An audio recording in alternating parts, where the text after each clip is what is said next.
Hello, everyone, and welcome to the Main Event 365. I'm your host, Mike, along with the producer, Russell Wayne. We also have on the show tonight Jeremy Ballrick, from Smoking Jeremy B, and the podcast, and the Detroit Kneecap Biters group.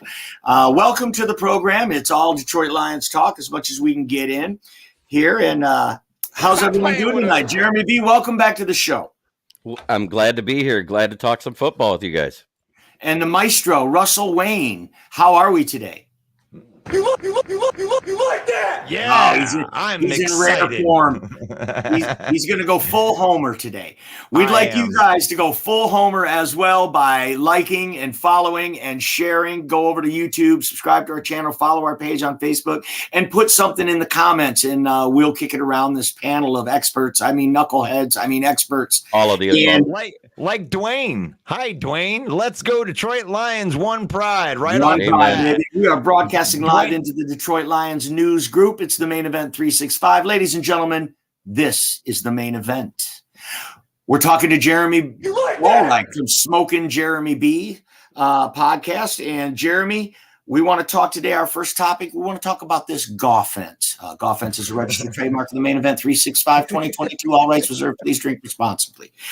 We'd like you to please tell me, with this injection of talent with this rookie class, and David Montgomery and Marvin Jones coming back, is this, I mean, they were already ranked number 5 in the league. Are they going to now be unstoppable? I think it's got to be at least the same, if not a little better. I mean, the only thing that's going to hold us back is the 6 weeks with suspension with JMO. But I think that's why they drafted the 2 guys they did at the top and the bottom of the draft.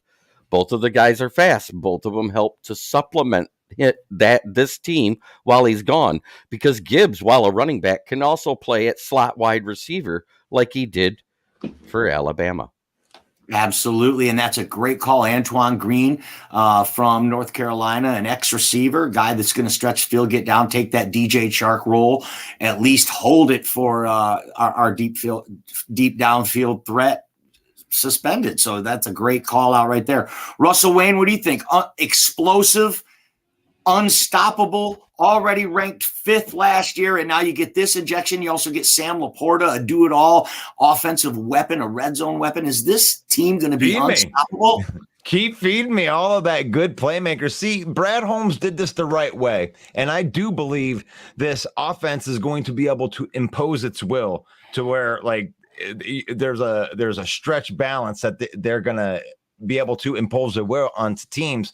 And it's because of the speed factor and how the spacing of the offense works. And now these 2 playmakers, when you look at Jahmyr Gibbs is going to get 20 touches a game.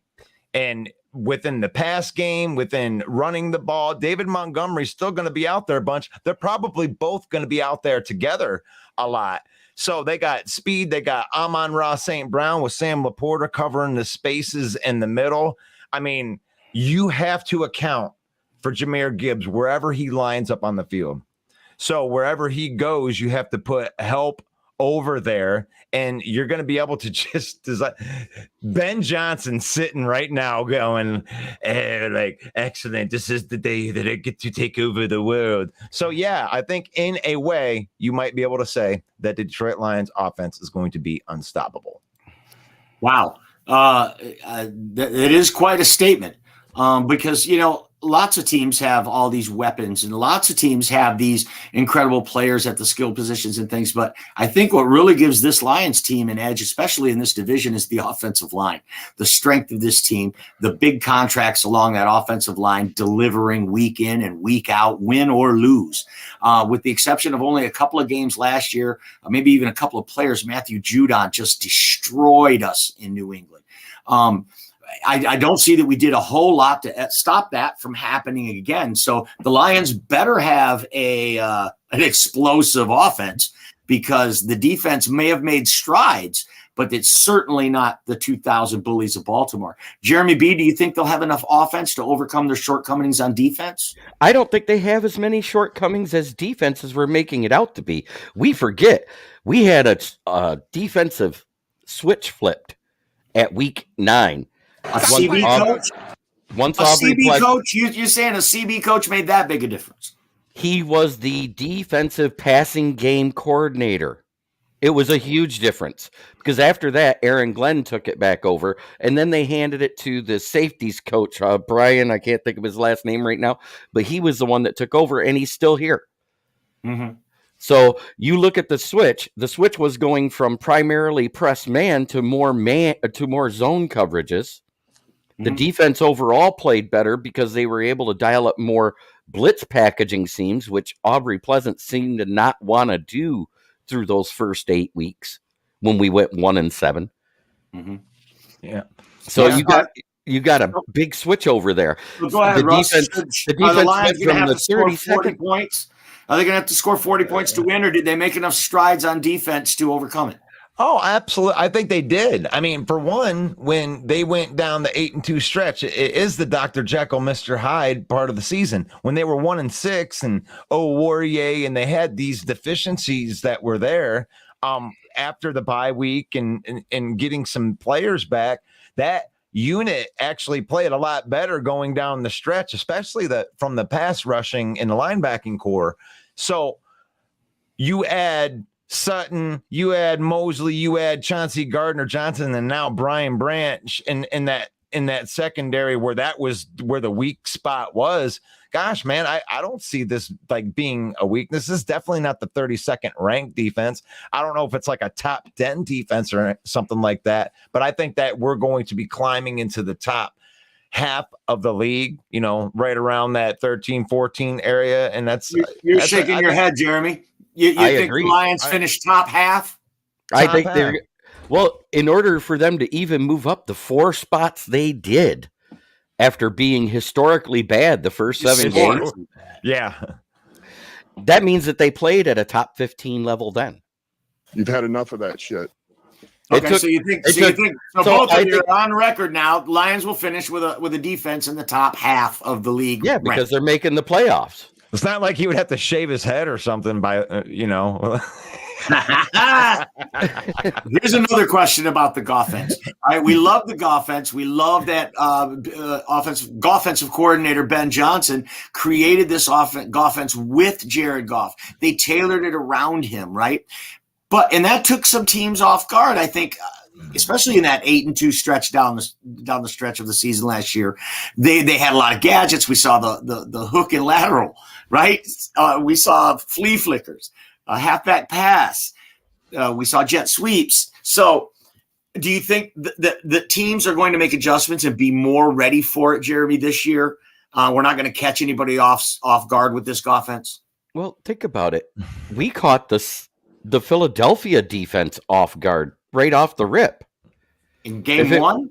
In game one. How many points did we put up against them? Yeah. 35.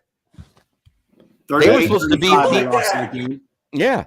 And then look at Seattle. We lost 48-45. Unbelievable. Those are the two that really hurt, especially that Seattle game. When they make it to the playoffs and we don't, they crush the draft too. Man, them damn Seahawks. You say they crushed the draft, but they drafted the exact same running back again. They didn't draft a one that's different speed. They didn't draft one with a different skill set. They drafted the exact same running back. Well, I don't want to get too much in. I got to be on my Seahawks program in 2 hours, so I'm going to save it for that. Okay. But my point is those pesky Seahawks are going to be just like these Lions coming up young, talented, well coached. The front office out there is doing as good a job, at least as good a job as Brad Holmes and restocking talent out there the last 2 years. They got Kenneth Walker. They got K9 out there, who's a phenomenal back. What a steal he was. I mean, they didn't go up to 12 in the first round to get Kenneth Walker. So would I want to piss everyone off with that. Go ahead, Russ. Go ahead. I'm chomping at the bit because I wanted to respond on that. Jahmyr Gibbs is absolutely an upgrade over DeAndre Swift. He's faster than him. He's got better hands than him. He's a better playmaker than him. Like this was an upgrade in every way possible that you could have in a weapon. Because I don't even think they're going to use Jahmyr Gibbs like they were using DeAndre Swift. I think they're going to be scheming him in very, very short, get the ball into his hands situations from the passing. And, he will probably run the ball 10 to 15 times as well.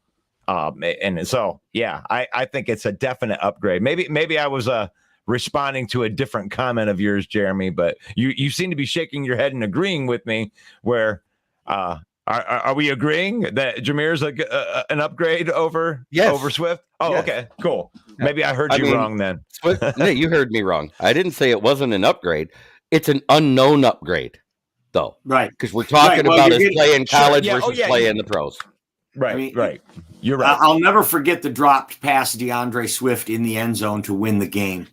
I'll never forget that. First year. And against Chicago.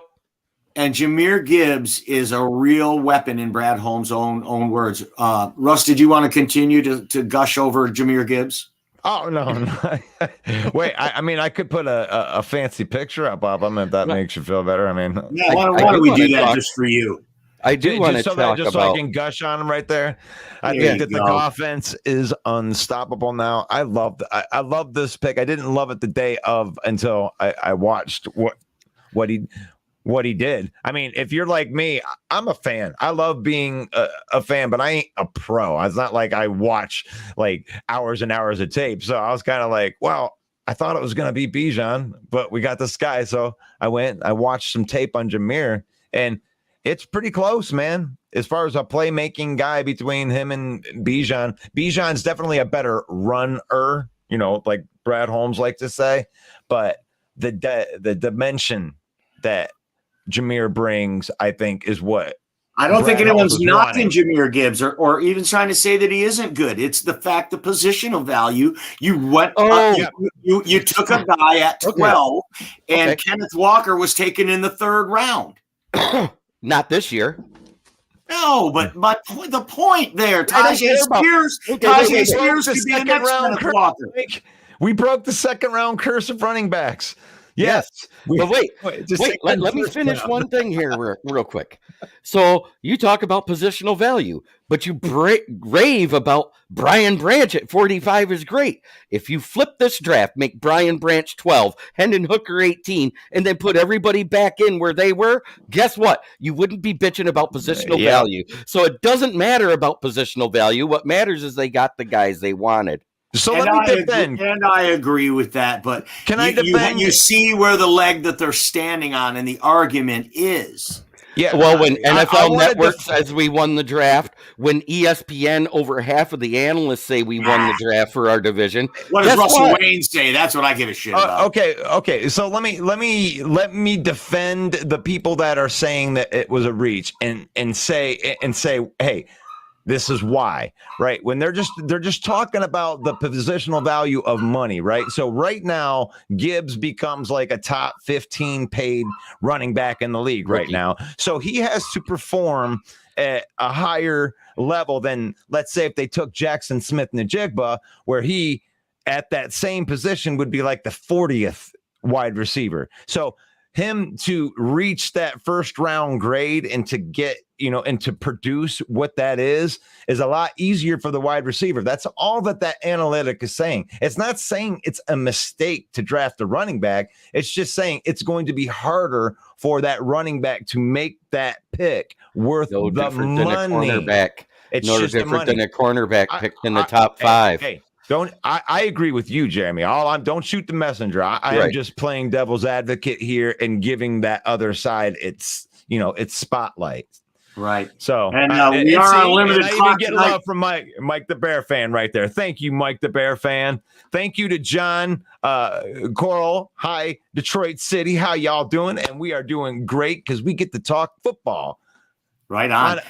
And we're up against it in a little bit, too, because here at 7 p.m. Eastern time, we're going to go live in the NFC North open mic.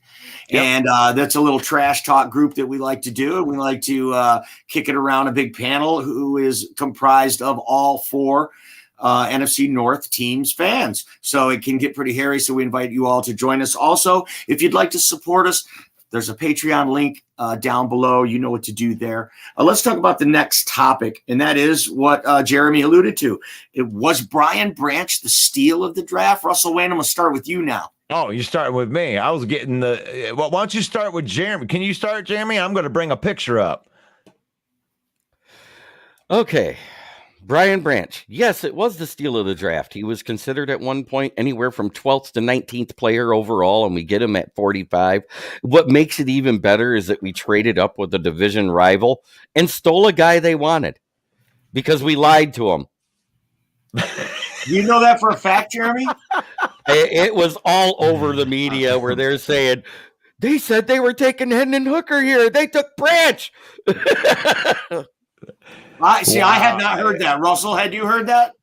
You know, I don't know if I give it. I'm not going to give into any of the conspiracy theories, but what I will say is I think it was very foolish for them. I mean, I think Gutekunst had a really good draft. Like, don't get me wrong, all you Packer fans. If you're listening, don't take offense to this.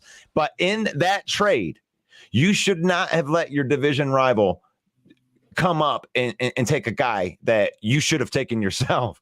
So whether they lied to you or however they did, it's a depantsing because you only cost a 5th round pick to move up those 3 spots. And we got the number 1 safety. This right here is a total like Dan Campbell kind of guy. Aaron Glenn's going to love having Brian Branch, the Swiss Army knife. They can put him at safety. They can put him at strong safety. They can put him at the nickel. So this guy can be moved all around the package, just like Chauncey Gardner-Johnson, just like Cameron Sutton, just like all of the diverse players that Brad Holmes has brought in. I think that it's going to be undisguisable. You know, I like it, and I think that we did pull the wool over their eyes. I love the pick of Brian Branch from a just from a value perspective. That's awesome. Exactly what I was going to say. Value, because he's the inside a top 15 prospect, overall prospect. And you get him at 45, you get over 30 positions of value. Yeah. And then to put it over on the evil empire in Green Bay is even twice as sweet. Jeremy, what do you think? Brian Branch at 45, steal of the draft, yay or nay so far? Well, we never know, right? It's all speculation. Until they play on the field, you don't know. As it stands right now, he's the 2nd best steal the Lions got in the draft. Okay, give us the first. I think it's Hendon Hooker in the 3rd round. Oh, Hendon Hooker. At one point, he was head and shoulders above every QB for the Heisman. He had less interceptions than everybody, more touchdowns and touchdowns rushing. He's more athletic. He's got a deep ball. He shows smarts. He plays in a system that looks very similar to Detroit's, despite what all these stupid analysts are saying. And so he should get a grasp of it really quickly. The only thing I'm afraid of, let's say we make the playoffs. Let's say we win a couple games in the playoffs. Ben Johnson goes off and becomes head coach. We get a new system. The head coach don't like Goff. Guess what happens? Right. That was a personal thing there. That's absolutely true. It has nothing to do with whether Goff does good or not this year. Right. It has to do with if the offensive coordinator feels like he can win with Goff, the new one that comes in. I like that call out, Jeremy, because really it almost is a move that anticipates that Ben Johnson would leave. Right? Mm-hmm. Like he's going to learn how to be a pro for a couple of years, but Ben Johnson will take him and his offense somewhere to be a head coach. And at that point, the new offensive coordinator is going to come in and he's going to have Hendon Hooker to play with. And the other thing this is next year is the last year for Goff's contract, correct? And I don't care how good next year. Not this season, next year is what I'm talking about. So let's say he does do good. But let's say they decide to move on. Who's trading for him before the draft when he's on an expiring contract? Whoever hires Ben Johnson as head coach, like you said. No, you know what happens? They'll wait until they cut him because there's no dead cap hit. The Lions will cut him at no problem. If he isn't traded by the draft, he'll be cut. Watch. You're a lunatic, Smoking Jeremy B. There's no way that they would cut him. He has. Are we underestimating what Goff just did from a value perspective? No. Like if no. You're not getting it.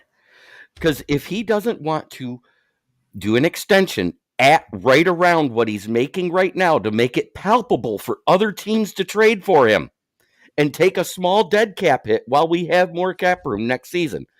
No one will trade for him because the Lions will cut him to have an $850,000 quarterback and $30 million more to buy players. That makes a ton of sense. But what if he wins a Super Bowl? Then all bets are off? Then all bets are off, and he's probably a $45 million quarterback and stuck here for another 6 years. Russell Wayne will have a statue of him in his front yard.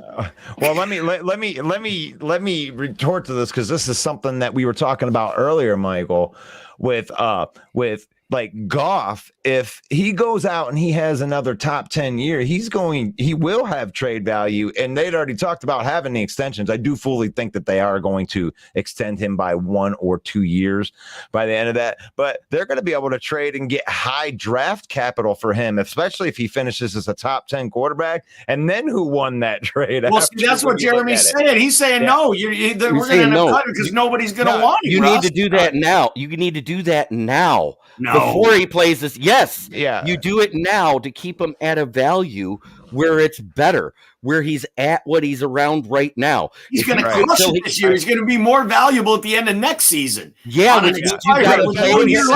You're not understanding. So you extend him now while he's the cheapest that he's ever going to be. So that way, when you do trade him, they actually have a good value on the contract. I get what you're saying. Yep. That is why I said last season on another podcast a year ago, almost today, with Matt Derry sitting here, who's on the Locked On podcast. I said, you do it now before he plays well, because we just got all the weapons. There's no excuses for Goff for him not to be a top 15 quarterback. So you pay him, extend him, make the last 2 years voidable, and you draft your quarterback in 2024. All right, well, too late. We got Hendon Hooker. You must not be behind him. He's a 3rd round pick, so I get where you're coming from. We're kind of up against it here in a minute, though, aren't we, Russ? Yep. So what I did, hold up a minute. I just threw the new link for the StreamYard. I'm just saying, if we'd have did it last year, it'd have made a lot more sense. It'd have kept him at that 35 to 37 million for the entire contract. And then, now that you got your rookie QB that sits a year and learns, wouldn't trading Goff in 2024 be a lot better money-wise, not only for the Lions, but for any team that gets him? Right. Okay. Now I don't have this thing going in my ear anymore. I'm sorry. I had both broadcasts going through my ear. So we are going to be moving broadcasts right here because we are up against it for this Detroit Lions broadcast. But we are moving over to NFC North open mic. I just put the StreamYard link into the comments. So come and join us over there. Mike, do you want to sign us off of this program? Do. Come on over to the NFC North open mic to get your feelings hurt. Be sure to share our broadcast. That's what you can do to help. For Smoking Jeremy B, the Maestro Russell Wayne, I'm Main Event Mike, saying God bless each and every one of you. Peace out. Peace out. One pride.